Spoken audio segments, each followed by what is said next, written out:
Hello guys, আসসালামু আলাইকুম। আমি মোনালিসা। আজকে তোমাদেরকে আমি ইংলিশ ক্লাস 7-এর 33 আর 4-এ অ্যান্সারটা দিয়ে দেবো। এই যে এখানে ছকটা আছে, column A column B, and অ্যাডজেক্টিভের যে ডিসক্রাইব এই যে B, describes the size of the frog। তো এই অ্যাডজেক্টিভগুলো আমি তোমাদেরকে একটা অ্যান্সার দেবো। প্রথমে এটা দিই।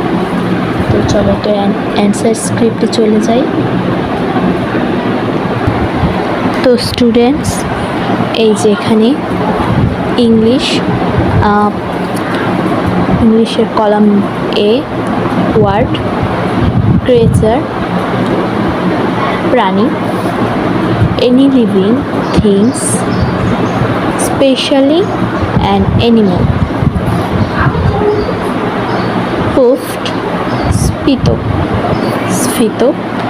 to make something larger by filling it with air, breath, শ্বাস প্রশ্বাস, the air that goes into and out of our lungs, croak, কর্কশ ডাক, to make deep sounds by a frog, turn away, মুখ ফেরানো, to move your face in a different direction as you don't want to see someone or something। তোমরা কিন্তু এগুলো note করে নিও। Furious, রাগান্বিত, এক্সট্রিমলি এনার্জি,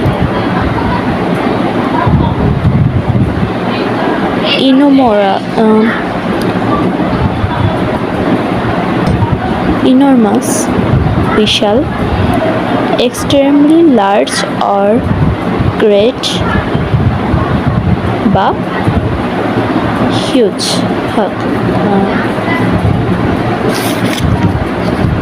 তো চলো আমরা দ্বিতীয় অ্যান্সার স্ক্রিপ্টে চলে যাই। তোমাদেরকে প্রথমে দেখিয়ে নিই। এখন আমরা এইটা অ্যান্সার স্ক্রিপ্টে চলে যাই। চলো, তারপর হচ্ছে এইটুকু লিখে নিতে হবে। জাস্ট বিস্ফোরিত, এই যে এইটার পরে এইটুকু, জাস্ট বিস্ফোরিত হওয়া, to break open sudden.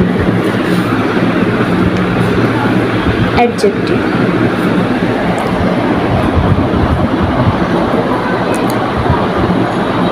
Big, বড়, what they describe the size of the frog। big এটা describe করে the size of the frog, মানে হচ্ছে ব্যাঙের সাইজটা ওইটা বর্ণনা করে, ব্যাঙের সাইজ বর্ণনা করে। স্মল, ছোট, describe the size of the pond, পুকুরের সাইজ ডিসক্রাইব করে, বর্ণনা করে। টুইস্ট, দ্বিগুণ, describe the size of the frog।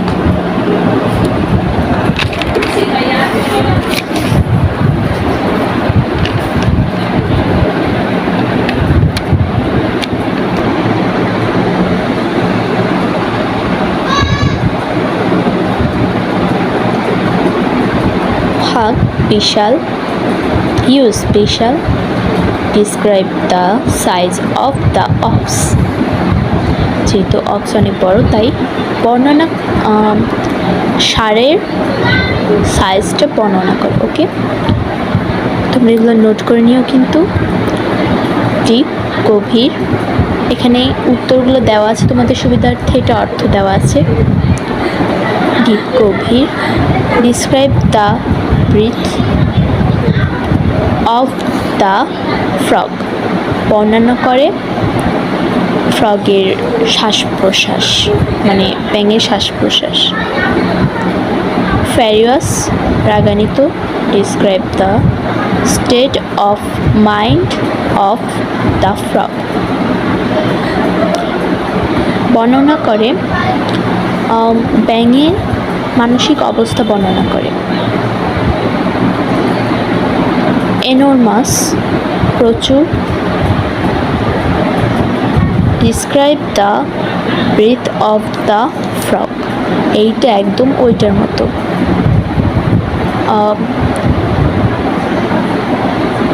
এই যে describe the breath of the frog, এটাও describe the breath of the frog, ব্যাঙের শ্বাস প্রশ্বাস বর্ণনা করে। ওকে, তোমাদেরকে এটা আরেকবার দেখিয়ে দিচ্ছি ফুলভাবে। এটা তুলে নিও তোমরা, আর ওইটাও দেখায়নি।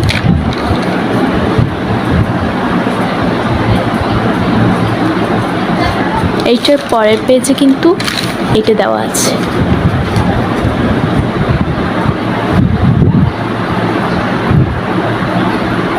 উপরে এটার অ্যান্সারটা দেওয়া আছে।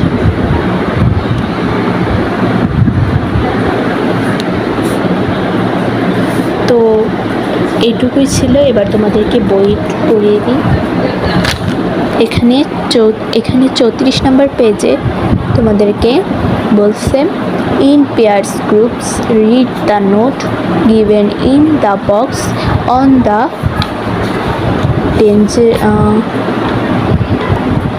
Degrees of adjectives. এখানে তোমাদেরকে বলছে দল বা জোড়ায় ভাগ হয়ে এই ডিগ্রিসগুলো অ্যাডজেক্টিভের উপর বক্সের লেখা নোটটি পড়ো। এটা পড়তে হবে তোমাদের। অ্যাডজেক্টিভস হ্যাভ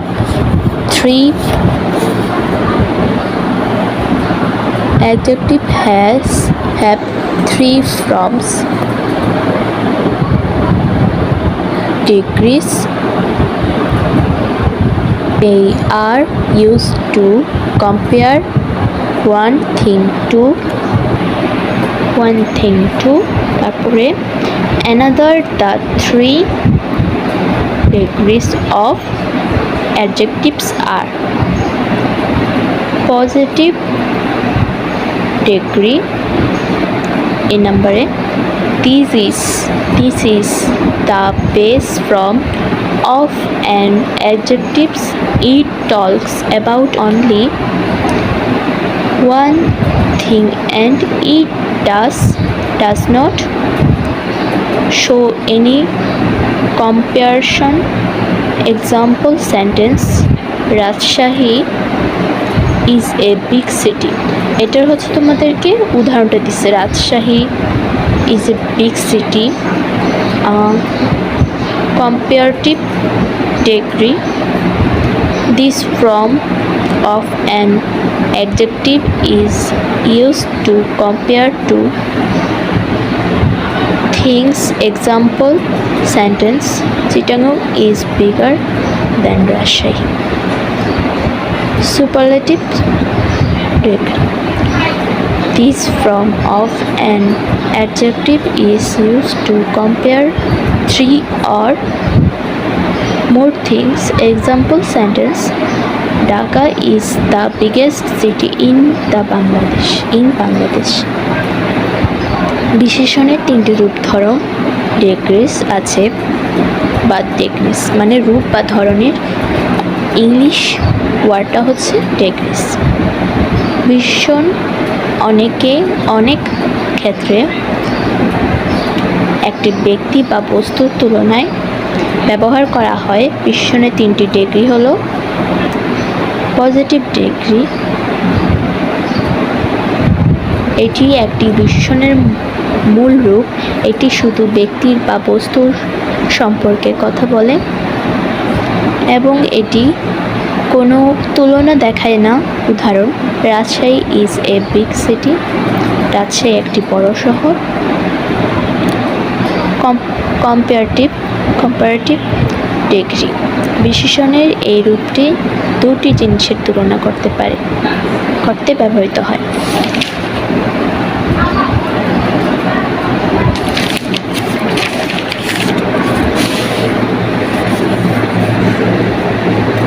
উদাহরণ: Chittagong is bigger than Rajshahi. Chittagong রাজশাহীর চেয়ে বড়। C superlative degree.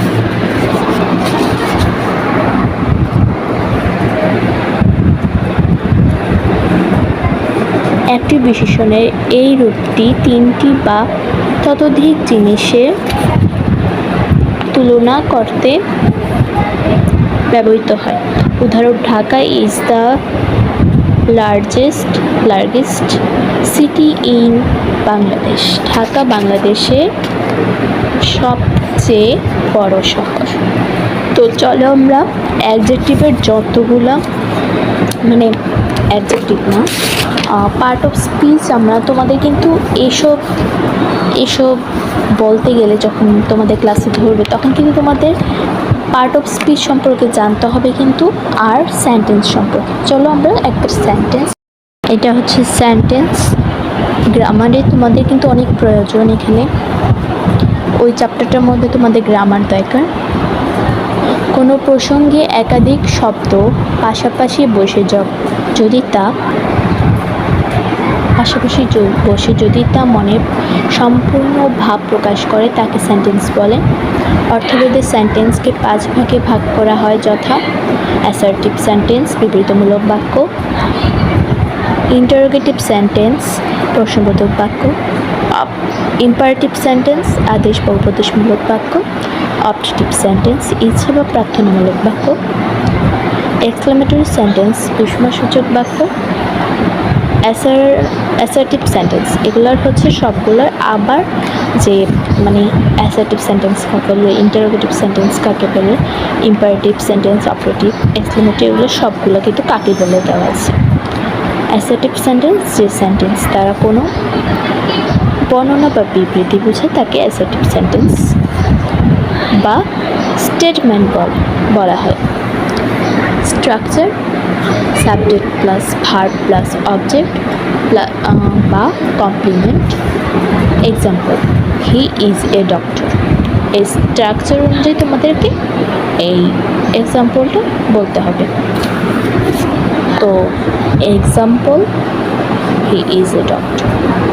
Interrogative sentence: যে সেন্টেন্স দ্বারা কোনো কিছু জিজ্ঞেস করা হয় বা কোনো বিষয় জানতে চাওয়া হয় তাকে ইন্টারোগেটিভ সেন্টেন্স বলে।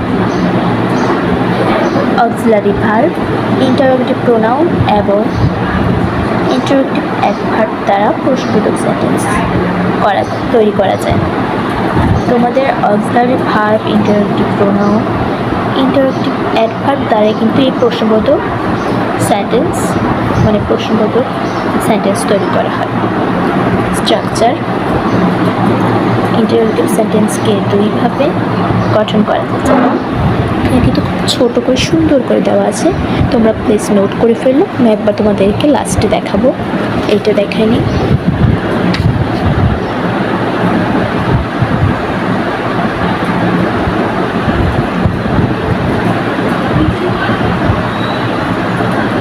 তো চল যেখানে পড়ছিলাম, স্ট্রাকচার ইন্টারোগেটিভ সেন্টেন্সকে দুইভাবে গঠন করা যায়, যেমন auxiliary verb plus subject plus main verb plus question mark. এই যে question mark, example: do you help me, question mark.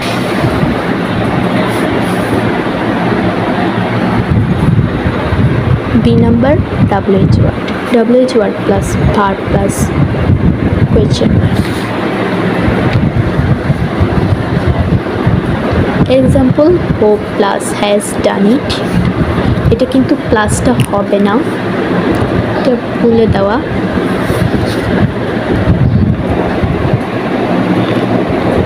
হো প্লাস হো has done it. Imperative 3 number imperative sentence. যে সেন্টেন্স দ্বারা আদেশ, নিষেধ, উপদেশ বা অনুরোধ বোঝায় তাকে ইম্পারেটিভ সেন্টেন্স বলে। বলা হয় ইম্পারেটিভ সেন্টেন্সের সাবজেক্ট ইউ সাধারণত উজ্জ্বল থাকে। মানে ইম্পারেটিভ সেন্টেন্স এই যে সেন্টেন্স দ্বারা আদেশ, নিষেধ, উপদেশ, অনুরোধ বোঝায় তাকে ইম্পারেটিভ সেন্টেন্স বলে। এই ইম্পারেটিভ সেন্টেন্সের সাবজেক্ট ইউ, মানে তুমি যদি বলো কাম হেয়ার ইয়ারলি, যেমন এখানে যেই এক্সাম্পলটা দিচ্ছে কাম হেয়ার ইয়ারলি, এটার মধ্যে কিন্তু ইউটা উচ্চারণ হয়নি, কিন্তু কাম হেয়ার মানে তোমাকেই আসতে বলতেছে, কিন্তু তুমি মানে ইউ এইটাকে উচ্চারণ করে, মানে এটাকে লেখে না, শুধু কাম হেয়ার ইয়ার একটু কি বলে ইউটা উচ্চারণ করে না এবং লেখে না। এটাকেই বলছে যে ইম্পারেটিভ সেন্টেন্স এর সাবজেক্ট ইউ সাধারণত উজ্জ্বল থাকে, মানে সাইলেন্ট থাকে। স্ট্রাকচার ইম্পারেটিভ সেন্টেন্স এর সেন্টেন্সকে সাধারণত দুইভাবে গঠন করা যায়, যথা ভার্ব প্লাস অবজেক্ট বা অ্যাডভার্ব বা phrase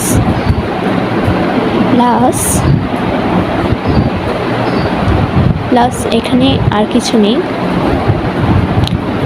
example come here early, let, B number হচ্ছে লেট, ইম্পারেটিভ সেন্টেন্সে দুই number let, let plus object plus verb এর base form plus me.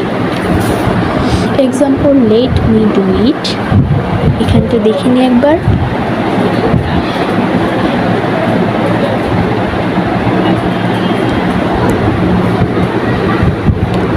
Optative sentence যে সেন্টেন্স দ্বারা কোনো ইচ্ছা বা প্রার্থনা প্রকাশ করা হয় বোঝায় তাকে অপটেটিভ সেন্টেন্স বলা হয়।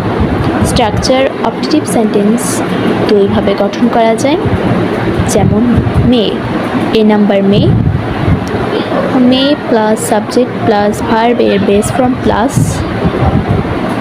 অবজেক্ট হবে। এখানে কিছু লেখা নেই, কিছু না এখানে। Example may Allah bless you,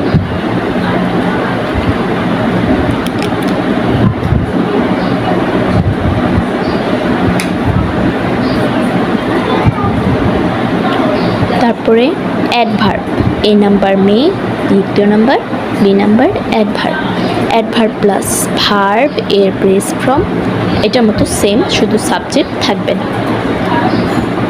আর বাকি সব ঠিক। অ্যাডভার্ব প্লাস ভার্ব এর base form plus. Example long live our teacher. এবার পারবে না তোমরা?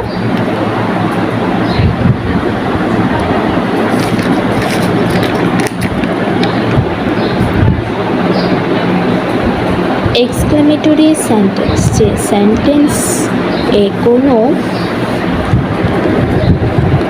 আবেগ বা বিস্ময়সূচক ভাব প্রকাশ পায় তাকে এক্সক্লেমেটরি সেন্টেন্স বলা হয়। স্ট্রাকচার এক্সক্লেমেটরি সেন্টেন্সকে দুইভাবে গঠন করা যায়, যেমন interjection plus subject plus verb plus example, subject plus verb plus কিছু নাই। Example hurray, we have won the game, hurray we have won the game. এই যে এখানে কিন্তু আশ্চর্যবোধক চিহ্ন আছে যেটা এখানে ইউজ হয়েছে। হুরে ইন্টারজেকশন, হুরে হচ্ছে ইন্টারজেকশনে, আর we have won the game, আর এখানে এই কোয়েশ্চেন মানে আশ্চর্যবোধক চিহ্নটা এখানে দিচ্ছে, আশ্চর্যবোধক চিহ্ন এখানে ইউজ হয়েছে এখান থেকে। We have won the game. B what বা হাউ, হাউ দিয়ে গঠিত বাক্যে এ বা এন, এটা কিন্তু বা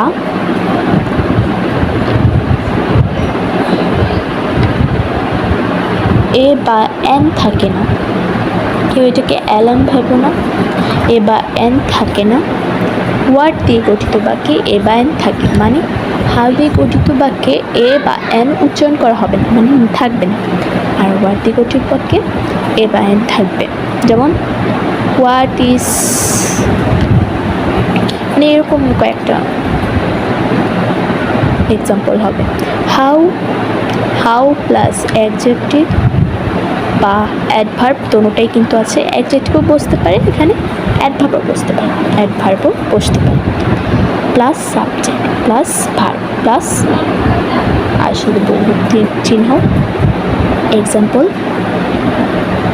how nice the flower is, আশ্চর্যবোধক চিহ্ন। হোয়াট, হাউ এবার হোয়াট, হোয়াট প্লাস এ বা এন, এই যে বলেছিলাম না হোয়াট দিয়ে গঠিত বাক্যে এ বা এন থাকে। এই যে হোয়াট প্লাস এ বা an plus adjective plus noun plus subject plus verb plus আশ্চর্যবোধক চিহ্ন। এখানে কিন্তু কোনোটাই বাদ দিও না, পুরাটাই হইতে হবে, মানে লিখতে হবে।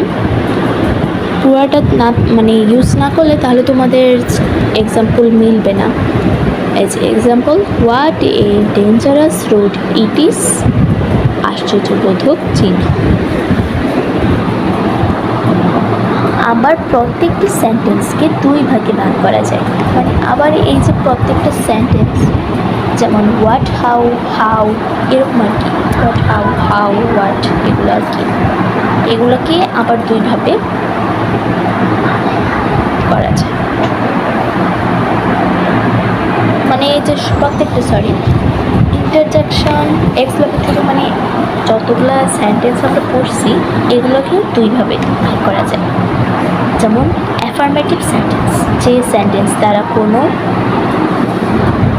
কিছু স্বীকার করা বোঝায়, অর্থাৎ হ্যাঁ বোধক উত্তর দেওয়া বোঝায়, উত্তর দেওয়া হয় তাকে অ্যাফার্মেটিভ সেন্টেন্স বলে। যেমন উই আর হ্যাপি, এখানে কিন্তু মানে ইয়েস উত্তর, হ্যাঁ উত্তর দেওয়া হয়েছে, না কোনো কিছু উচ্চারণ করা হয়নি।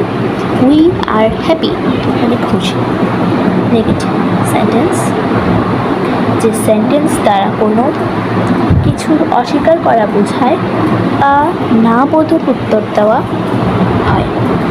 যেমন এখানে হ্যাঁ বোধক আর এখানে না বোধক হয়, তাকে নেগেটিভ সেন্টেন্স বলে। এটা নেগেটিভ সেন্টেন্স।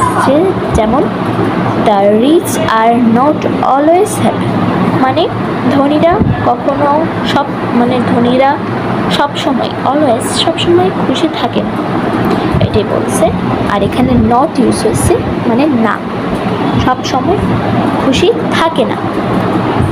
এখানে না উচ্চারণ হয়েছে, নেগেটিভ উচ্চারণ, মানে না বোধক, তাই এটা হচ্ছে নেগেটিভ। তাহলে তোমরা তো বুঝবেই কোনটা অ্যাফার্মেটিভ আর কোনটা নেগেটিভ। সেন্টেন্স এর অর্থ পরিবর্তন না করে, যদি অ্যাফার্মেটিভ তোমাদেরকে যদি বলে সেন্টেন্সের পরিবর্তন না করে, এই সেন্টেন্সটাকে পরিবর্তন না করে যদি এটাকে অ্যাফার্মেটিভ করতে বলে, এই যে অ্যাফার্মেটিভ থেকে নেগেটিভ, অ্যাফার্মেটিভ থেকে যদি তোমাদেরকে সেন্টেন্সকে চেঞ্জ না করে অ্যাফার্মেটিভ থেকে নেগেটিভ করতে পারে, এই নেগেটিভে ট্রান্সফর্ম করতে হয়, সেক্ষেত্রে তোমরা কীভাবে করবে আর কি, এটাই বলছে। নেগেটিভ করার সময় কখনো কখনো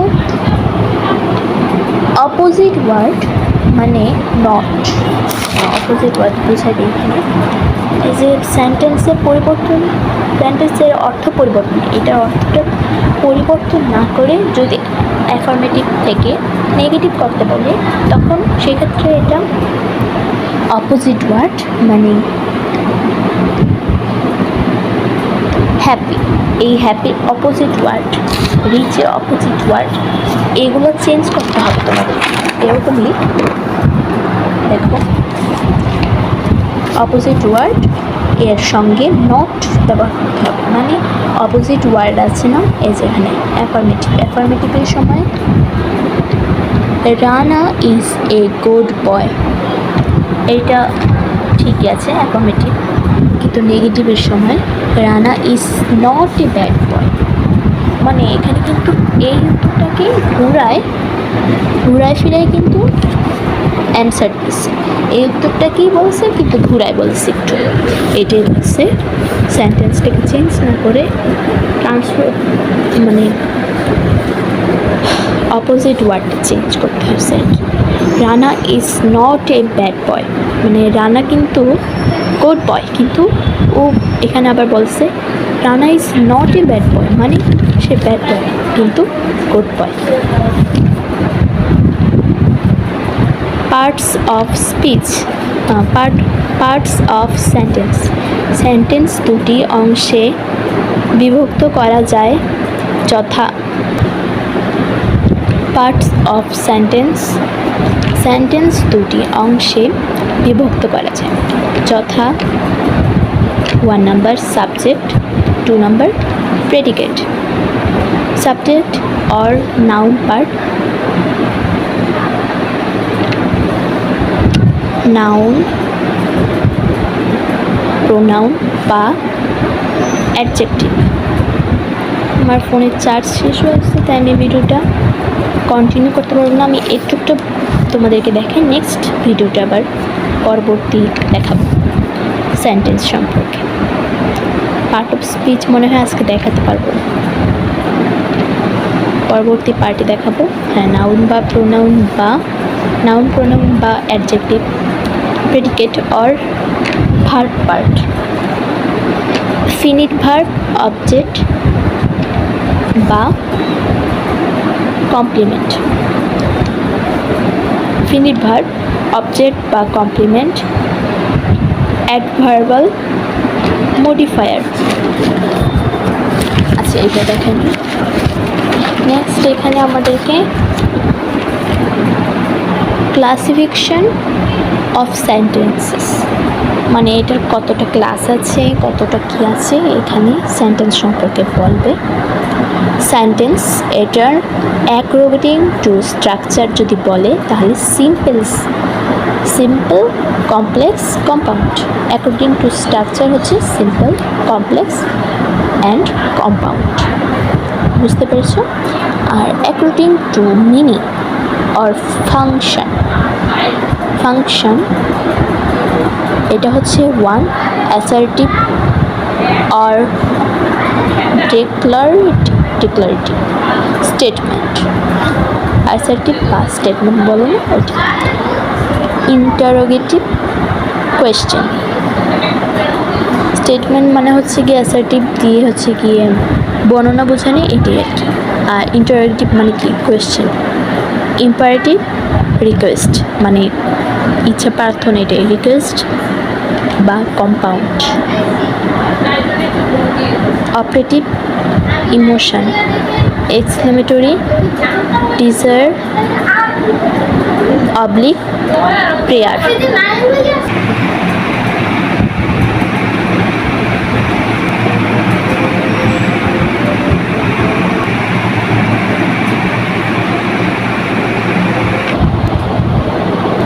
আমি কিন্তু তোমাদেরকে পিছনের সবগুলা পেজ একবার করে দেখাই দিছি।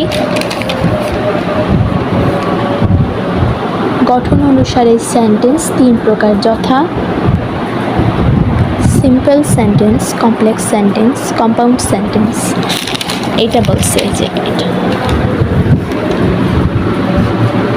এখানে অ্যাকর্ডিং রেগুলার। সিম্পল সেন্টেন্স, যে সেন্টেন্স এ একটি মাত্র সাবজেক্ট ও একটি মাত্র ফিনিট ভার্ব থাকে তাকে সিম্পল সেন্টেন্স বলে।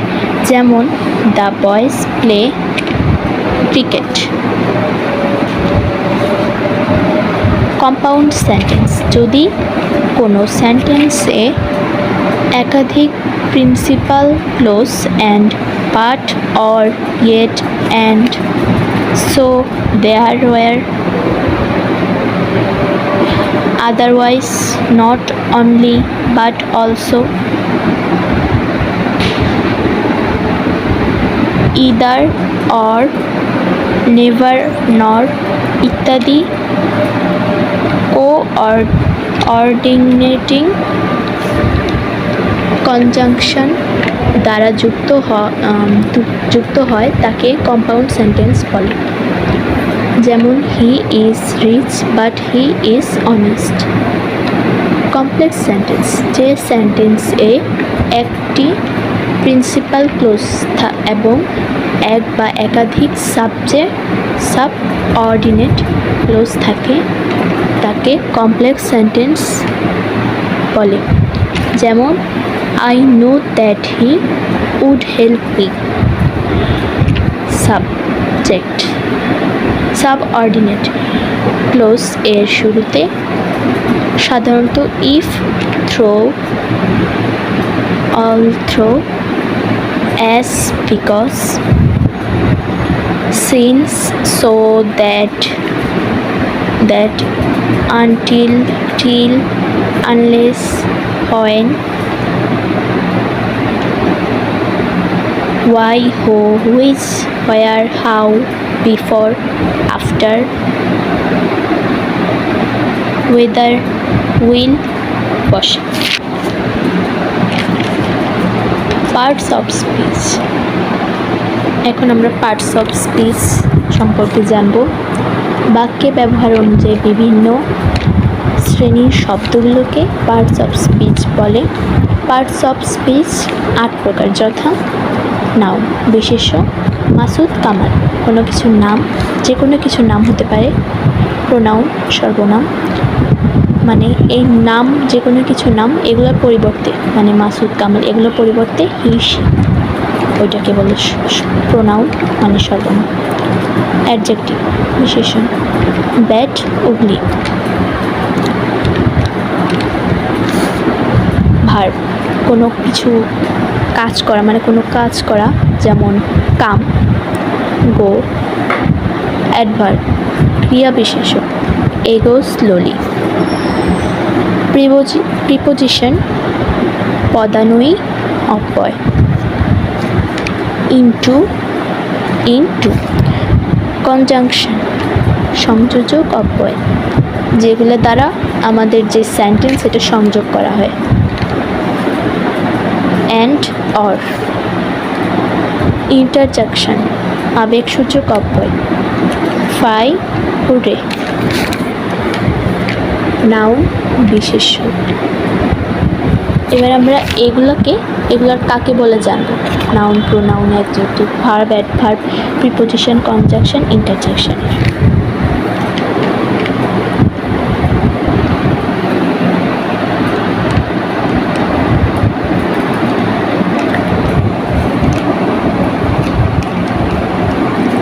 এখানে নাউন, বিশেষ্য, যে ওয়ার্ড দ্বারা কোনো ব্যক্তি, বস্তু, স্থান, জাতি, গ্রহ, নক্ষত্র, পাহাড়, পর্বত, নদী, ধর্মগ্রন্থ, সংবাদপত্র ইত্যাদির নাম প্রকাশ পায় তাকে নাউন বা বিশেষ্য বলা হয়।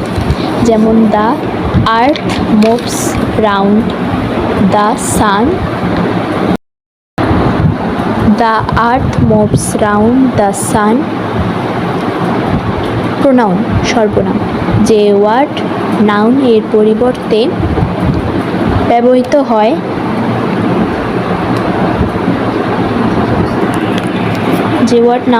নাউনের পরিবর্তে ব্যবহৃত হয় তাকে প্রোনাউন বলে। যেমন হি গোজ টু স্কুল এভরিডে। এখানে একটা নামের পরিবর্তে হি বসছে, এটা হচ্ছে প্রোনাউন, এটা প্রোনাউন। অ্যাডজেক্টিভ, বিশেষণ, যে ওয়ার্ড নাউন বা প্রোনাউনকে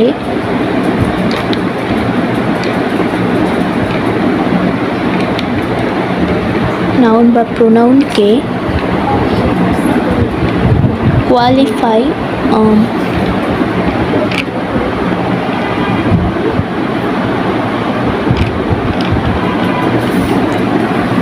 যে ওয়ার্ড নাউন বা প্রোনাউনকে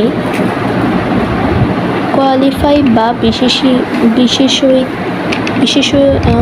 বিশেষিত করতে ব্যবহৃত হয় তাকে অ্যাডজেক্টিভ বলে। যেমন he is A Bangladeshi. Verb, ক্রিয়া, যে ওয়ার্ড দ্বারা কোনো কিছু করা, যাওয়া, হওয়া ইত্যাদি বোঝায়, করা, যাওয়া, খাওয়া, হওয়া ইত্যাদি বোঝায় তাকে ভার্ব বলে। যেমন it was quite late at night. Adverb ক্রিয়া বিশেষণ, যে ওয়ার্ড কোনো ভার্ব, অ্যাডজেক্টিভ বা অন্য কোনো অ্যাডভার্ব সম্বন্ধে আরও কিছু বলার জন্য ব্যবহৃত হয় তাকে অ্যাডভার্ব বলে। যেমন লায়লা স্পিক্স স্লোলি।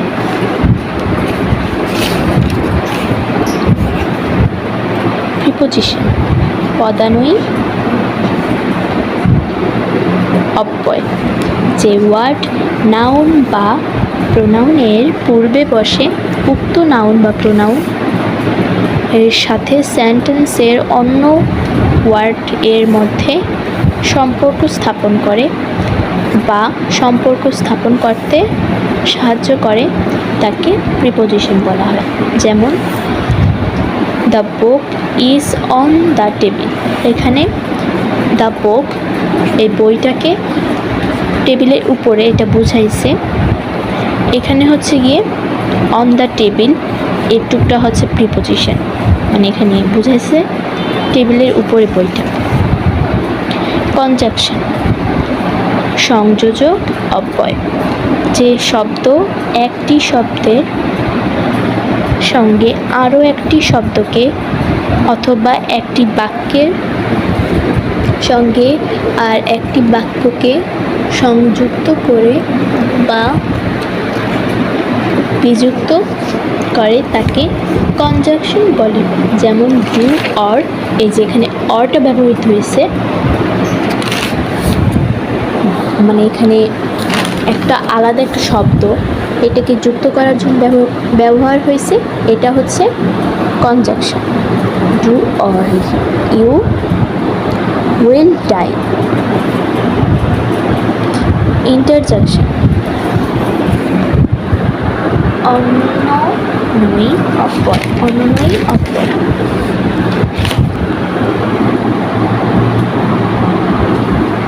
যে ওয়ার্ড দ্বারা আকস্মিক আনন্দ, বেদনা, দুঃখ, বিস্ময়, ভয়, ঘৃণা ইত্যাদি, যেমন তোমার মনে যত মানে আনন্দ, বেদনা, দুঃখ, বিস্ময়, ভয়, ঘৃণা এসব আছে এগুলো প্রকাশ পায় তাকে ইন্টারজেকশন বলা হয়। যেমন আলস আই এম আনডান। তো ধন্যবাদ সবাইকে এতক্ষণ পর্যন্ত ভিডিওটা দেখার জন্য। সবাই আমার জন্য দোয়া করবেন, সুস্থ থাকবেন। আল্লাহ হাফেজ।